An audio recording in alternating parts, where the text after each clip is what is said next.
Hey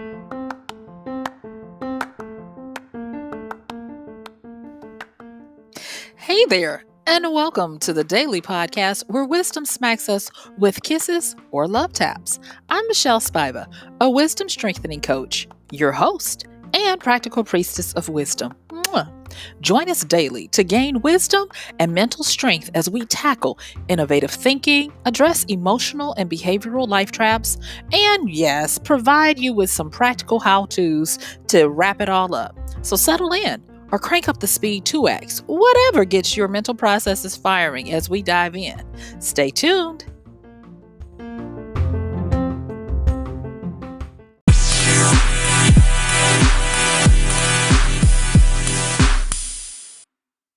Yay!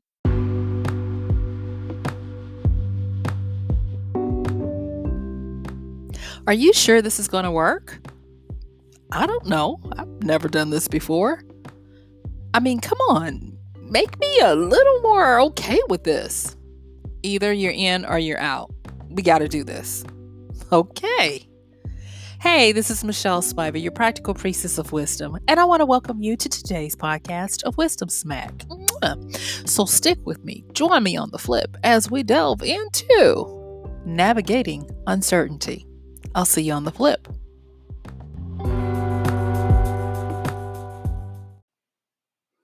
Hey, and thank you for joining me today. I really appreciate you. And so let's get into it. We're going to be talking about navigating uncertainty. And I have actually been meaning to do this podcast for a while, but I was like, okay, now is a really good time to talk about this. And what we're going to be doing today, the scope of what we're looking at is we're going to look at some effects, some psychological effects that tend to happen, especially in heightened times of fear, uncertainty, and things that are out of our control. And I'm going to be covering a few of them that you may or may not have heard of, but trust me, it's nothing far-fetched. And then we'll be doing some practical things and hopefully, leaving you better than we found you. So let's get into it. And what I want to say is this, and that is that when you have situations where there is a possibility for mass hysteria. There are already signs of mass panic, and people start to shift into fear based mechanisms. It makes it hard to break away and to rise above or separate yourself from the zeitgeist of emotions. And so it's okay if you are feeling the apprehension, if you're feeling the stress and the panic and all of that. Everyone is entitled to their emotions. And I want to remind you that emotions are highly contagious. And it is up to us to be the people who are establishing our own emotions as much as possible. And hopefully, if we are doing it right and they are stable and good, they will become the contagion that people need to return to a baseline of understanding. All right. So now that I've gotten that out the way, thank you so much. Let's get into this. And so, one of the first things I want to say about times of turmoil and uncertainty is that it gets to the point where priority and being able to prioritize becomes very valuable um, traits that you can have. And so the first thing I want to say is this is that being able to change your perception of what is a priority and what is a necessity and what is something that's nice to have is going to go very far. And the reason why I say that is because if you are listening to this around the time of its recording, there are many people that are realizing that, oh, we need to go get supplies that are going to last longer than normal, and that we need to take precautions for the long haul. And it's not comical at all, but it is interesting in some of the things that people are choosing to prioritize instead of things that you would think they would prioritize. And so there is this sorting process that I try to go through. I'm not that good at it, but I try to go through it that I'm going to share with you guys. When I'm stymied, when I am turning around and trying to get my bearings on what I need and what I don't need, aka when I have to pack for a trip. Okay, I'm just gonna be honest. That's when it normally happens.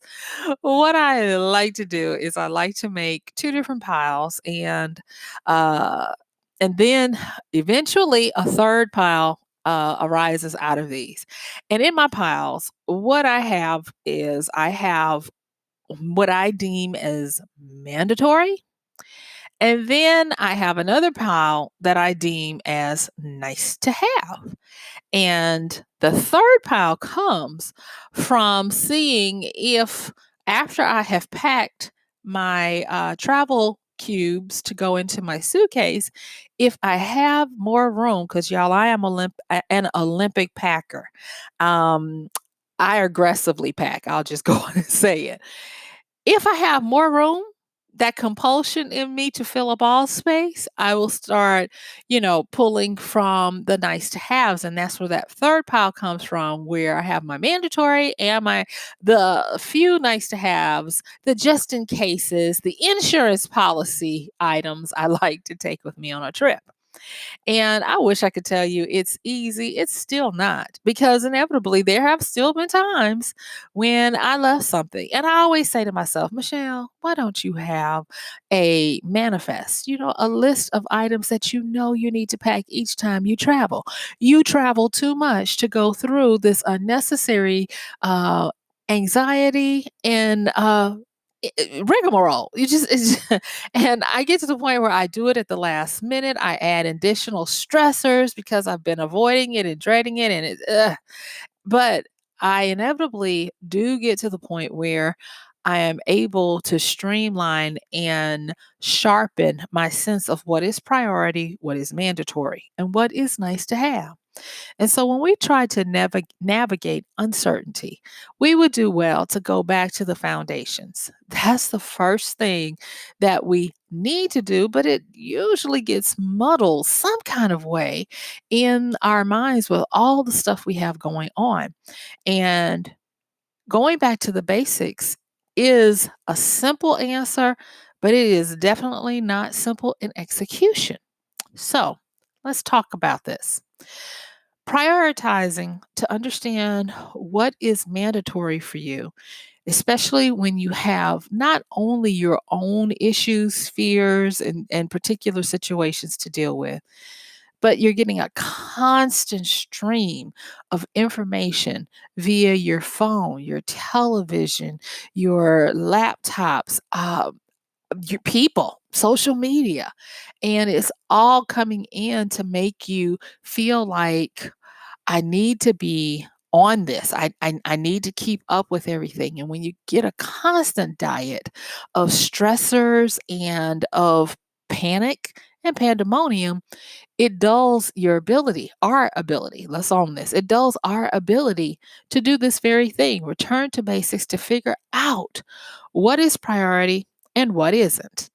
I was listening to an interview that Ice Cube gave recently when asked about his starting the Big Three basketball league and how did he go about it? What did he do to get prepared? And it was interesting that he said something that was very simple but very profound. I'm going to paraphrase it. And he said this. He said, when you don't know what to do, find out what not to do first, and you'll be halfway to your goal. And I was like, it's so simple, but it's true. And so, with considering navigating these uncertain times, I was reminiscent on some of the tips and tricks of the trade of therapy, where I was taught and practiced that a lot of times when people are in stress, panic, anxiety, and the like, it is easier for them to associate with the negative, with the pain, and with avoidance than it is for them to associate with pleasure and with how to decide what they actually want. And so I remembered that when I heard Ice Cube say what he said, that I would give people assignments to journal or even do the exercises with them in our sessions, and just getting them to tell me or themselves what they don't want, what they no longer will put up with, what they no longer want to see. It it was like priming a pump and then the ocean would come out, and they were able to with great certainty say what they didn't want.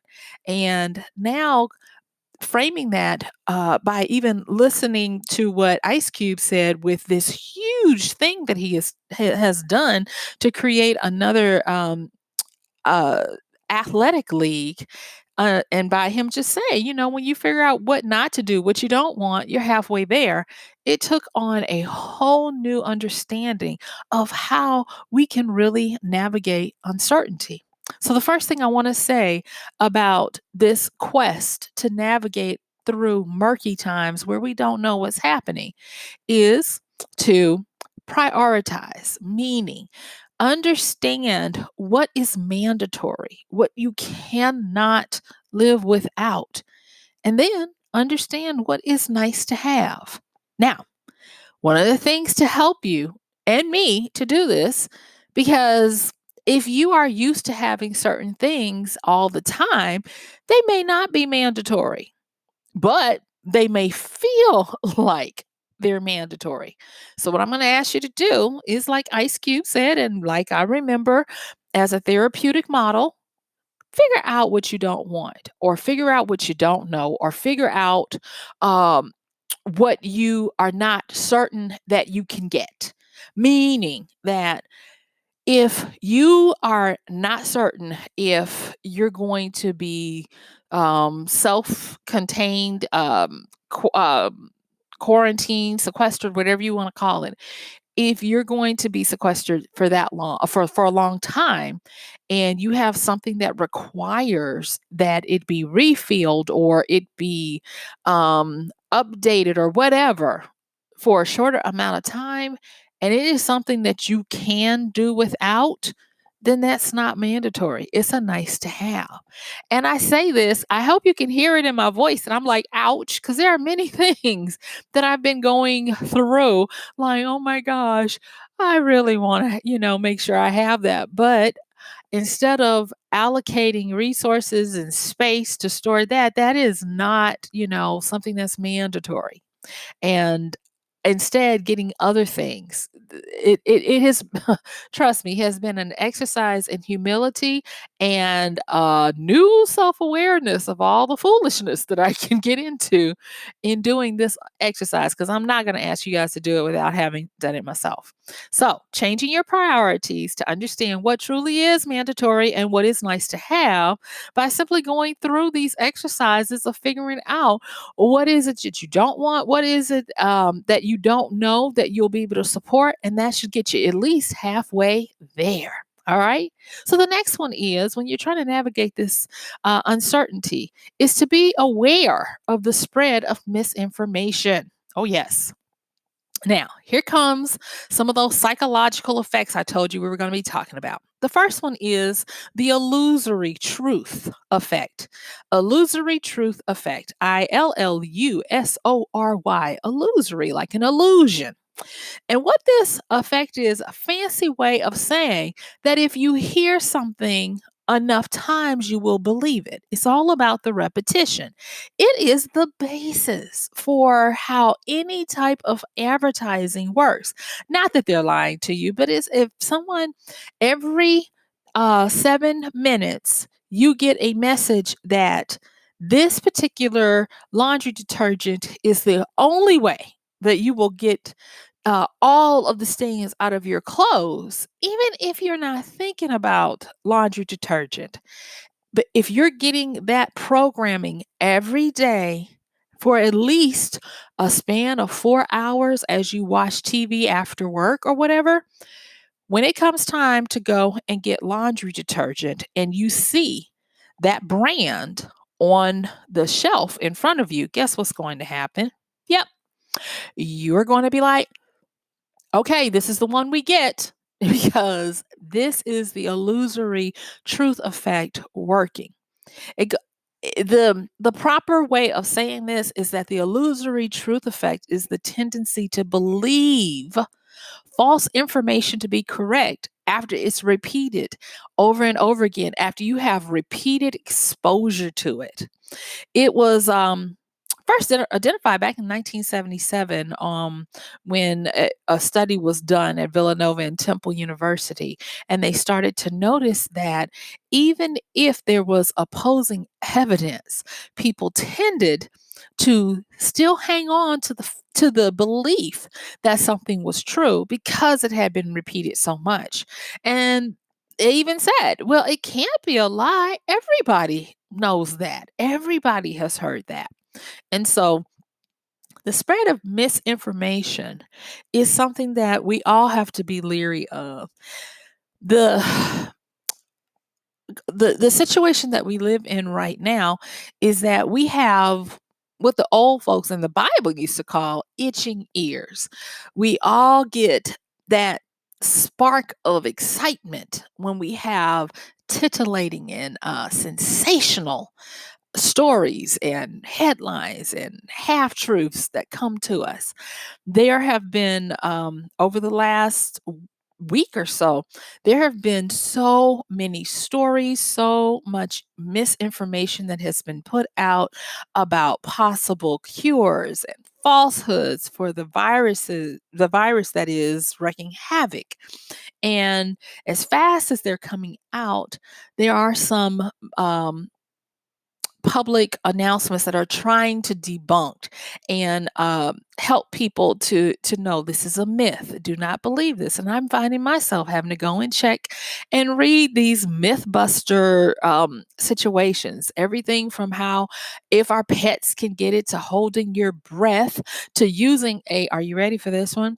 You blowing hot air from a hair dryer up your nostrils to all manner of foolishness. But this is part of what happens when we're in uncertain times. And that goes into understanding that when there is a void, we are hardwired to fill that void.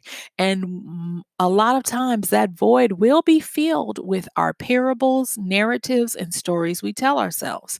A couple of podcasts ago, I talked about the stories we tell ourselves and how we can have, if we are not aware of it, we can fall into narrative decline by telling ourselves a story of doom and gloom. And that brings me to that one, narrative decline. When you are in uncertainty, be mindful of the stories you tell yourself. Be mindful of the scripts that run through your mind. Be mindful. Um, I am going to be working with some other solopreneurs and online business owners in the coming days to help support that community so that we will understand that yes, times are weird, but that does not mean that calamity is necessarily going to come. I was debating on, and if you're listening to this and you want me to do this podcast, I'll probably do it. But I never want to talk more so to the business owners than I do to just your heart, beloved, because this is not about business advice. This is truly about individual wisdom and mental strengthening. That really is this podcast. But I am seriously thinking about talking about how to engage in your side hustles if being unable to work in your normal way is something that's affecting you, as it is a lot of us, and having and how to switch those gears and how to home in on what it is that you can do alternatively. But that's not this podcast. Let me get back to this one. So, in our navigating uncertainty, when we are dealing with changing our priorities, when we're dealing with being aware of the spread of misinformation and how the illusory truth effect, we are prone to it, and that we need to get to the point where we get in the habit of checking many different sources, of checking to make sure that we are not believing a hoax, we're not believing sensationally tantalizing lies, and also being aware of the narratives that we tell ourselves. That is going to help give us a North Star, give us a Polaris, a point that we'll be able to reach for and find our true north and navigate the tumultuous seas in the dark, if you will. And understanding that one of the biggest things you can do for yourself is to monitor with a strict hand all of the stories you tell yourself. And it's okay if you catch yourself telling yourself or allowing your mind to run crazy with stuff. But once you know better, do better. So, with the narrative decline, be aware of stories that cause you to have a bad outcome, that have to deal with fear, have to deal with scarcity, with calamities, and with loss.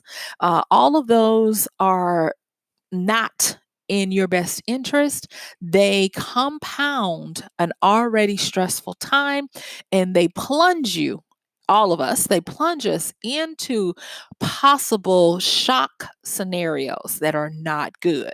So please, if nothing else, monitor what you're thinking. Stinking thinking is going to get you in trouble if you don't catch it. So you have to be hyper vigilant about that. And so here's the next one. It's another effect, another psychological effect. So we've already talked about the illusory truth effect, where we tend to um, believe false information if it's to be correct, if it's repeated enough. The context effect is even more insidious, because what it is someone knowingly tilting your perception of how you take in data based on the influence of surrounding objects, events, or information. Meaning that if you ever if you ever like look at a horror film and you turn the sound off, especially the musical score, and you just look at the screen, it's not as nearly as scary. And sometimes when when that happens, you're like, okay. You might find yourself saying, okay, this is not what I thought. That is an example of the context effect. Or what about this? What about if, and I know I'm using movies, but this is to me a graphical way, a visually graphical way of you getting how powerful context effect is. So what if you take someone having an accident and you just look at it the regular way? You'll find yourself, going, and intakes of sharp breath, and feeling empathy for this person when they crash or fall or something bad happens. But if you take that same video and put either funny music under it or a laugh track, you will then turn it into comedy, slapstick, physical comedy, and you will laugh when someone falls over the handlebars of their bicycle going 30 miles an hour. And so the context effect is very important, and it causes us to be skewed in how we perceive things. So if you find that everything is doom and gloom, consider looking at the information that you're taking in by stripping out all of that background environmental chatter. Or better yet, looking at the word choices that the people reporting on things are using. Two people can report on the same thing, and you will feel di- diametrically different by listening to both of them based on word choices. I've talked about tone and mood in a previous podcast, and just remember, tone is what the author uses by word choice, pacing, or by setting an environment, a picture of an environment up to do the very thing that we just talked about with the illusory truth effect and the context effect to enhance, excuse me, to influence your mood. And so when you're looking at things that you're taking in, bear in mind where it originated from, what is the agenda, who is talking about it, and how did they mean for it to be taken. This is all going back to the context effect. If you are listening to something and you know that it has a political bent to it, or it has an agenda attached to it to elicit certain responses out of you, maybe you go and you take it out of that context and look at it from a different view. I'm saying maybe, but I'm hoping that you strongly get to that point where you understand that that's probably going to be a good thing for you to do, because doing that is going to help you to be able to reconstruct your perception and filter it through the way you want to receive it, and give you an opportunity to be more objective and be able to process what you take in. Because I will tell you now, it is way easier for major things to happen when Joe Q Public is in a uproar, and they're concerned about the boogeyman. And so you never want to be left to the whims of your emotions. As I've said before, we must pay attention to our emotions. They are there to give us insight and even wisdom. They are like the um, road signs of your life, but they were never meant to be the decision makers of your life. They can inform you and help you and give you great insight, but they are not there to be running the show and be the major decision maker of your life. And so be aware of this, because when it's time to navigate through these uncertain times, you have to get to the point, or you should, or I implore you to get to the point where you can have enough faith in yourself that you're not going to be waylaid by hysteria. You're not going to act out of knee-jerk reactions of fear, of lack of confidence, or any of those negative things that will cause you to do things that are not good for you. But instead, you'll be able to say, I know I don't know, like we talked about on the A part, I know I don't know where I'm possibly going, but I have enough confidence in myself to be able to take the initiative to do it. And so, in the last few minutes that I have with you today, when we're talking about navigating uncertainty, this is what I want you to understand. I want you to understand that there is somewhere in your life where something happened at a time in your life, and you did something that worked out really well. You were a wise person, you had sight beyond sight, or something, or maybe it was your gut, or maybe you just took a chance on yourself and it worked out. If you can think of a time that comes up, and you only need one, think of a time that happened in your life like that. Right now, grab onto that and then strip away what actually happened and only hold on to the attributes of that you did, that strong, wise, determined, focused you who pulled it off. And then that is the you that I want you to trust to guide you and lead you, because that strong, wise you is you. And it's not a one off. It's not a I hope, you're still there. That was you from the beginning, and it'll be you in the now, and you can channel, get to, and follow that part of you that has the best chance of navigating you through these times of uncertainty.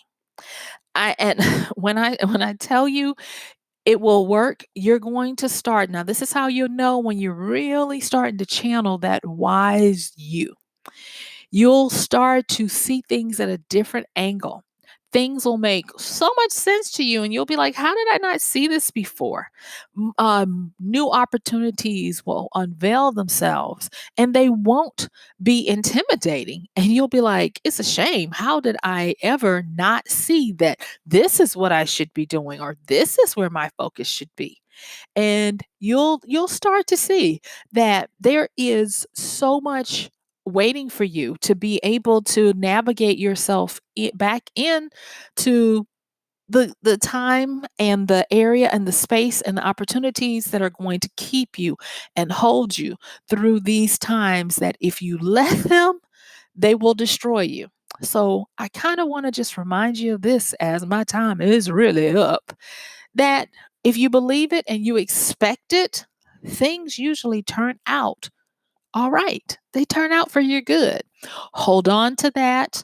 Summon that part of you that did something great in the past and partner with that version of you to make it through now. So, guess what? Yeah, my time is up. I thank you for yours. This has been MichelleSpiva, your practical priestess of wisdom, with another podcast of Wisdom Smack. Mwah. Don't forget to check the show notes, like, share, comment, send me a message if there's something you'd like for me to talk about. All of that's in the show notes. And because this is a daily podcast, guess what, y'all? I am going to see you tomorrow. Have a good one. Bye.